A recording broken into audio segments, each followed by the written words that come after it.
To make good profit, don't just focus on making a good profit. Focus on helping your customers improve their lives. They benefit, and you make good profit. Just one of the lessons you'll discover in the New York Times bestseller, Good Profit, by Charles Koch at goodprofitbook.com.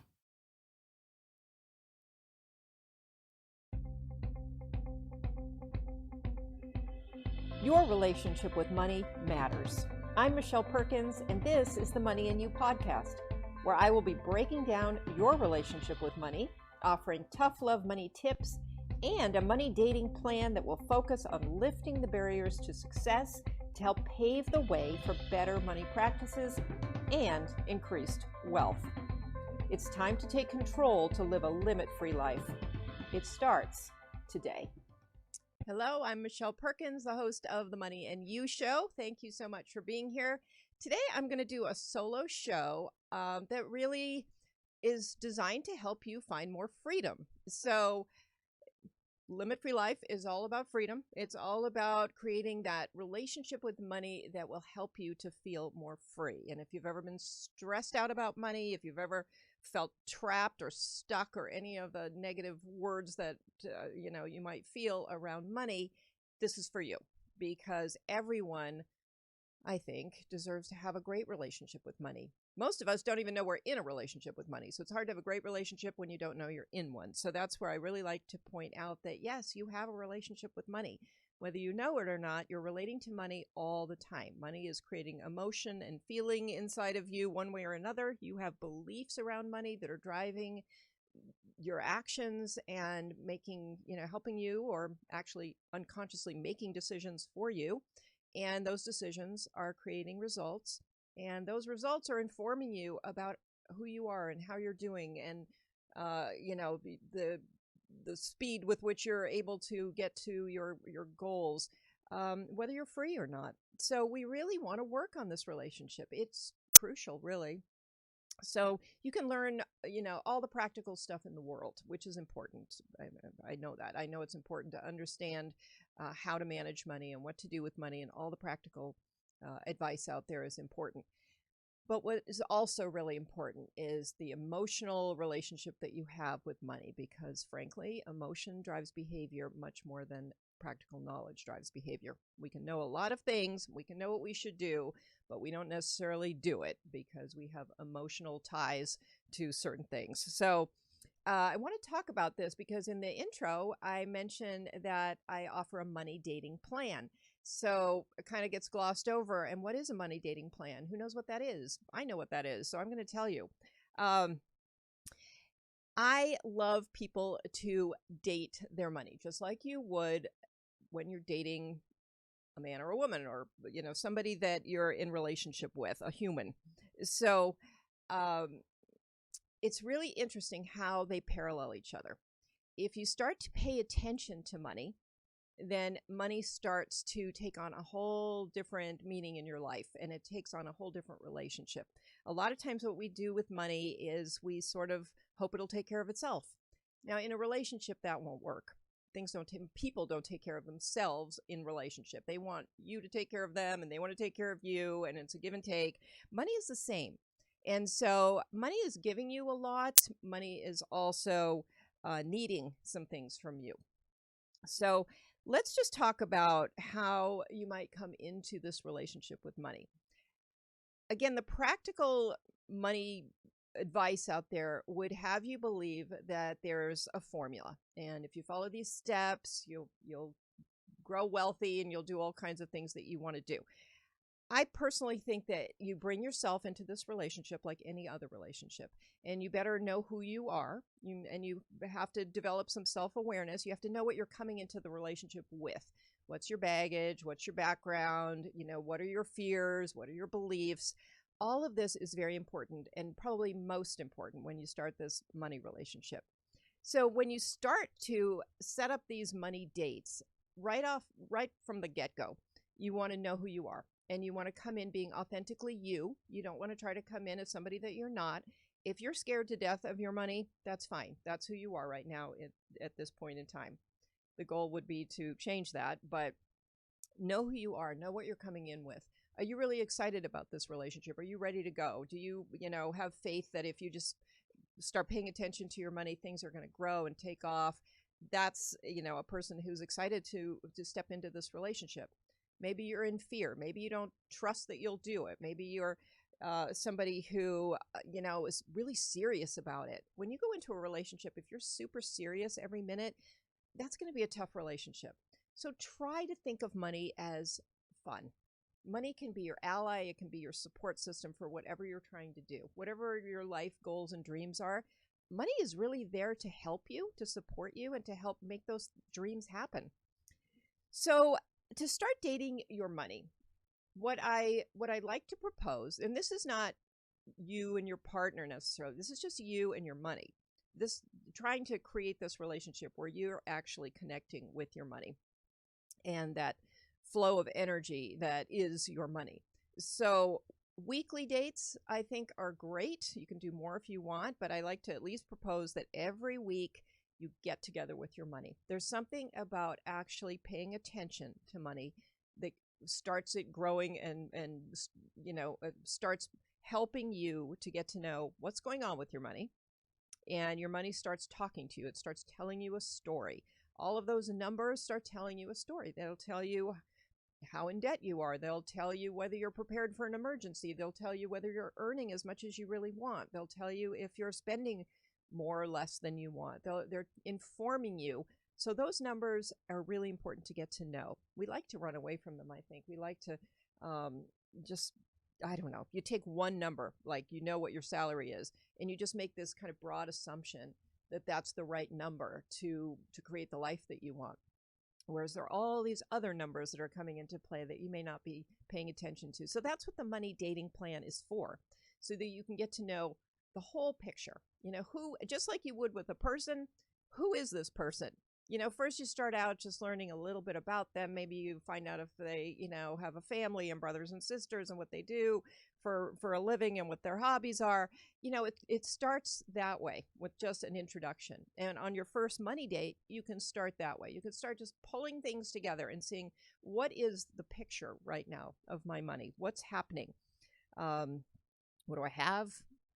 And I would say, just like when you're dating a human, you want to go into it positively. You don't want to go into it with this very, very negative view. You want to be open-minded. So even if the picture that you're putting together, it doesn't look the way you want it to, maybe it's a little disappointing, you want to go in with no judgment. So this isn't an exercise in making yourself feel bad. This isn't an exercise in finding out everything you've ever done wrong and reflecting on it. I mean, you will reflect on it a little bit, but the point of this is to lay it all out with a fresh start, so that you can now look at what you've got going on and who that person is that is stepping into this relationship. Who are you? Again, you want to figure out what is coming up for you. What is looking at your money triggering in you? I was just listening to somebody on another money podcast talking about how the word cash is kind of triggering for people. It just sounds icky to some people. And I was looking at the picture behind me of the pile of cash, and when I first saw that, I think I was a little triggered myself. And it was just like, is this too tacky just to have a pile of cash here? And that idea that there even could be a tackiness about money, that's a deep belief system that at some point had said, we shouldn't talk about money. We shouldn't be comfortable having a pile of cash sitting next to us. And in reality, all we really want is to have a pile of cash sitting next to us for real. So we need to get over some of this. Having a picture of cash behind me doesn't mean that I obsess over money, or I'm greedy, or I can't think about anything but money. The reality is we're talking about money here, and that's all that is just an image of that. So nothing wrong with that. We attach a lot of story and a lot of judgment to all of these things. So try to, throughout this money dating, these weekly dates, allow yourself to move past some of these negative beliefs and some of these connotations that don't serve you. Because that will allow you to dream a little bit bigger too. That will allow you to be comfortable with maybe an image of you with more money in the bank. So it is interesting. It is interesting to realize what we're coming into this relationship with. So we want to have more trust. We want to have more positivity. We want to have less judgment going into a new relationship, right? So just like that, we're going to start clean slate going into this money relationship with that kind of attitude. But in order to do that, you want to understand what your current attitudes are around money and just accept it. Whatever it is, it is. It came from, probably a time when you were younger and you were growing up in your family or hearing things around you. There's nothing wrong with that. That's not something that is going to prevent you from going forward and changing the game with money. It just is what it is. So acknowledging it, accepting the thoughts and beliefs you have, maybe some of the hardship you've been through around money, maybe the hardship you've seen your family go through with respect to money. Again, doesn't mean this new relationship can't be a new, fresh start. It's like any other relationship. We've had bad ones. We can, hopefully get into a new one and put more of ourselves into it, be more self-aware, and use that self-awareness to help us have a better relationship this next time around. So now money may never have paid attention to it in this way. So again, just like a regular kind of dating scenario, you want to start kind of low-key, getting to know your money and getting to know yourself in this new relationship. How are you feeling when you're looking at your money? Pay attention to all those emotions, because again, that's what's driving your decisions. So, if you're feeling panicked about something related to money, that might result in you going out and shopping. That might result in you doing all kinds of things. Maybe, stopping your savings plan. So there are all kinds of feelings that come up that cause us to, do certain things. Is it a conscious decision? Not necessarily. Just like if you're on a real date and somebody says something you find offensive, I mean, you might just head right out the door and not even show up again. So those are emotions that are triggered that cause us to act. And money is a relationship you're in for life. Unfortunately, with the way the world is, you can't really escape that one. You can't actually walk out the door and leave your money relationship. It's going to be there no matter what. You're going to have to relate to money on a daily, regular basis. So best to get really conscious of those feelings and make decisions based on how you consciously want things to go, and not just having emotions trigger you and cause you to act. So week by week, getting to know your money. It's you put yourself on a program where every week you're looking at a different aspect of money. Again, trying to see new things about your money that you haven't seen before. So first start with the overall big picture. And then start looking at individual components. Maybe if you have some savings, really take a look at it. What's the history there? What's been going on? Are you still contributing? Would you like to be contributing? What's the savings for? Sometimes it's a lot more motivating to save when you know what you're saving for, even if that's just emergency savings, so that if you lost your job or if you wanted to leave your job, you could. So find the reasons that these things matter. Maybe another week you focus on your debt. Maybe another week you focus on investments. Another week you focus on insurance, maybe. There's so many aspects of your money to think about, but breaking it down and each week just really homing in on a piece of it will do wonders to make you more comfortable, to make it seem a little more fun to sit down and think about money. And it'll create, you'll go from that overall big picture down into the details, and then you'll see how they relate back up to that big picture of you doing the things that will help you to achieve your dreams, whatever they are. Lynn Twist wrote a great book called The Soul of Money. And in that, she mentions a story about how money is like water. And there was an individual who told her this. And a person who really didn't have much money, I don't think ever in her life. But her attitude around money was that it was like water. It flowed in, it flowed out, it flowed in again, it flowed out again. And so there wasn't, that was just her attitude about it. So when there wasn't any, in her mind, it was like water. Eventually, it would flow back in. And then she would figure out what to do with it. It would flow back out. Maybe it was something she needed to do. But it's a great book, first of all. A fabulous book on just the soul of money and how you relate to it. and a variety of wonderful stories in there. And but this idea that you might be somebody who feels you have to just hold on to money. That's something where people have kind of a scarcity mindset, and they feel like, that's the way to wealth, just holding on to money as tight as you possibly can. And you have to ask yourself, what is the feeling that you're getting when you think about that? It's probably tightening in your chest, or it creates kind of a stress response in you. That's not a good feeling, to feel like, I've got to hold on to this or else. So that's not the kind. It's just like just like with a relationship. If you're like that with a person in your life, that's not going to work that well. That person is going to start to feel smothered, and you're going to feel stressed and scared, and it's just a really unhealthy way to go about a relationship. Same thing with money. Not that you just want to get rid of it as soon as it comes in, but that scarcity mentality where you're holding on as tight as you possibly can. If you feel that coming on, you want to look at that. You want to also, if you're giving all of your money away, maybe you're spending all of your money on other people. Every time you go to dinner, you're the one buying all the dinners and drinks. And, what's that about? So you want to try to figure out what is going on. And frankly, as we're talking about, it's all feeling based. So all of these feelings, as you meet weekly, what I like to propose on these dating plans is you're working on mindset. So you're working on, what are these feelings? What's the belief around them? What, if I'm holding onto money so tightly, what is my belief? Is my belief that, if you don't do that, money will go and never come back? It's the exact opposite of the woman who felt like money is like water. So get underneath those feelings that you're having and the beliefs that are supporting those feelings, and ask yourself, what belief would serve me better?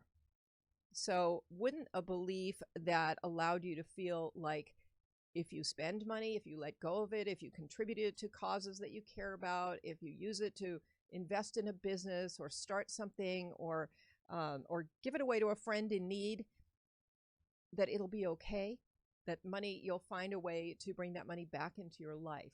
That might be a belief that serves you better than this belief that I've got to hold on to this because, who knows when I'll ever have this much money again. That's a common belief, actually. So each of these money dates is an opportunity to feel your feelings, to feel your emotions, to see what beliefs are behind them, and also to take those practical steps. Because here's what happens when you take practical actions around this. You feel you want to save, and so you start just even the smallest savings program. You set up an account, you open it, you decide on an amount, you have it automatically going in there. I don't care if it's $20 a week. That will reinforce this new belief that, oh, I'm a saver. So whatever that new belief is that you need to have, connect with that belief on these dates, and then also do the thing. So take whatever action you need to take to start making it a reality, because what's going to happen there is it's going to reinforce this new mindset. And then you're going to start believing it, and you're going to start where it was an unconscious thought that you might have had before that was maybe negative or not serving you. Now you'll be imprinting a new thought on top of that. And with time, you'll start feeling like, you'll just start feeling the new thought. You'll start feeling the new joy, or the positive feeling that you want to feel. It takes time. It's not overnight. It's not like you do this, a couple of times and suddenly none of these unconscious thoughts are coming up. But you'll recognize them, for one thing. You'll recognize them as, oh, that's that thought or belief that doesn't help me out. And you can then tell yourself the new belief. And over time, the new belief will start taking over. And that's an amazing feeling too. You'll feel the stress start, moving away. You'll be less anxious about money. You'll start to feel freer in your life to, do the things that you really want to do. And money will stop being that thing that's been stopping you. It'll stop being that all-consuming aspect of your life that feels like it's the hurdle you have to get over. And that's when you start feeling freedom. So it's not even about the actual dollar amounts. It has very little to do, actually, which is so interesting, about how much money you have. And it's much more about this feeling that you have that money is going to you'll be able to bring money into your life and use money in a way that will create more freedom in your life. And so with that mindset, that money is a tool to enable more freedom into your life, that's the mindset that will set you free. And that's the mindset that you want to try to engage when you're on these money dates. And these money dates just frankly give you an opportunity. They give you an opportunity to get to know your money, to take some actions to reinforce new beliefs, and to figure out what those new beliefs are. And I have a program called Your Money Date where I actually chaperone these dates. So for 8 weeks, we go together for an hour a week, and I will guide you through what to do. I'll guide you through some ways to shift these mindsets and how to understand them and to move into new ones. And I designed this because I felt like after 8 weeks of doing this, it's enough time for you to be able to actually take this over and do it on your own. You'll have touched on a lot of areas that you can continue to work with, and you will have understood your own money beliefs and how to shift those and what better beliefs would be. So that's a program I have that will be coming back in the fall, and I really look forward to doing that again because I just love seeing people engage with their money and develop this relationship and really start to enjoy it and really start to feel empowered, because that's really what it's all about. Is you can't feel empowered when you don't engage, you don't know anything. You can't feel empowered walking into a gym if you just don't even know the first thing about what to do when you walk in that door. You don't know what any machines are. You don't know how to, pick up a barbell. So anyway, it's very similar to that.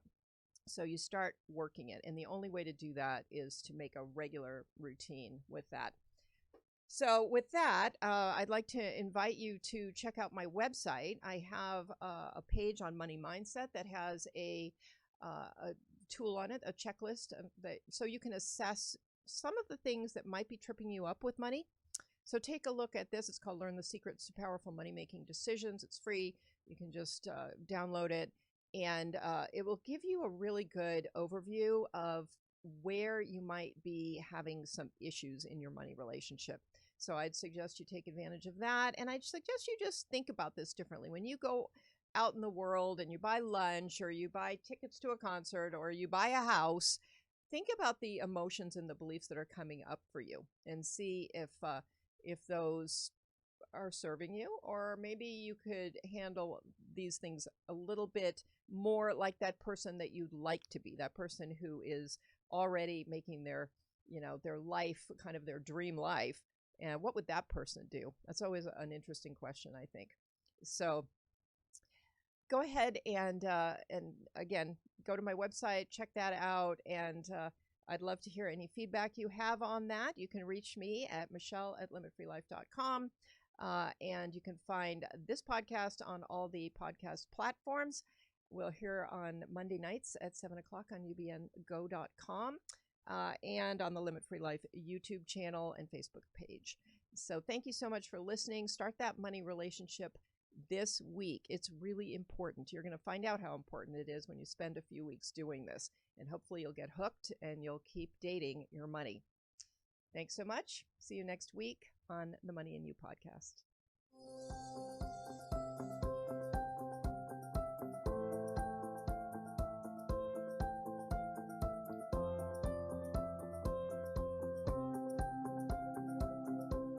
To make good profit, don't just focus on making a good profit. Focus on helping your customers improve their lives. They benefit, and you make good profit. Just one of the lessons you'll discover in the New York Times bestseller, Good Profit by Charles Koch at goodprofitbook.com. To make good profit, don't just focus on making a good profit. Focus on helping your customers improve their lives. They benefit, and you make good profit. Just one of the lessons you'll discover in the New York Times bestseller, Good Profit by Charles Koch at goodprofitbook.com.